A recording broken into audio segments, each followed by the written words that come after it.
kabait mga kalingap. Pakinggan po natin Alam niyo ang kung bakit si Eds sinasabi ni hindi nagsasalita Starbucks at TV. hindi kayo sinasagot. Isipin niyo po kung tungkol bakit. kay Kalingap Dahil ang taong Kalingap marespeto, Eden. malawak ang pag-unawa at ayaw ng gulo, ipinagpapasa Diyos lahat ng nangyayari. Si Eds po, ang pagkakilala ko sa kanya ay sobrang bait, matulungin, mapagmahal sa mga kasamahan, Pakinggan po natin maalahanin, sinasabi ni Starbucks TV higit sa lahat, mapagbigay, mga kalingap. tungkol kay Kalingap Pangalawa, Kalingap Eden. Si Eds yung tipong madaling lapitan.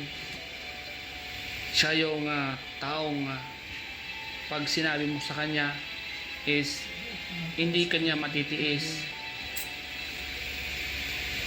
Si Eds yung tipong Pakinggan kaibigan po mong natin ipaglalaban mo ang dahil sinasabi ni nasa kanya po Starbucks TV ang tunay na tungkol mayroong kay pusong Kalingap Eden. mabuti, mga kalingap. Siya yung hindi ka dadalhin sa kapahamakan. Siya yung magtuturo sa iyo ng mabuting asal.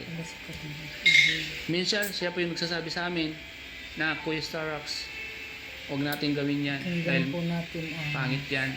Kuya sinasabi Starbucks, ni Starbucks TV huwag tayong tungkol kay mag-create ng Kalingap bashing Kalingap dahil Eden.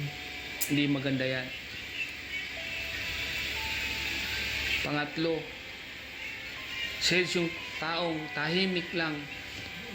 Ang tanging ginagawa niya lang ay yung kuna nung importante sa buhay niya.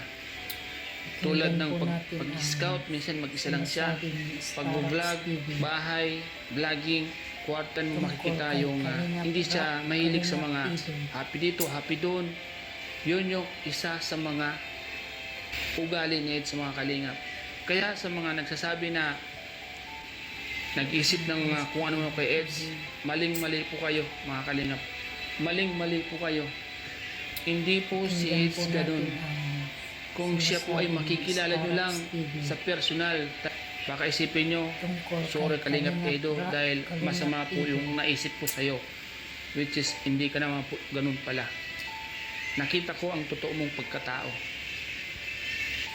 Pag ikaw po ay nakikita ni Eds, lalo po sa aming mga kasamahan niya, pag alam niya po na medyo kami ay nangungulilat or mababa or naewan, yun po yung isa sa mga tinututukan niya.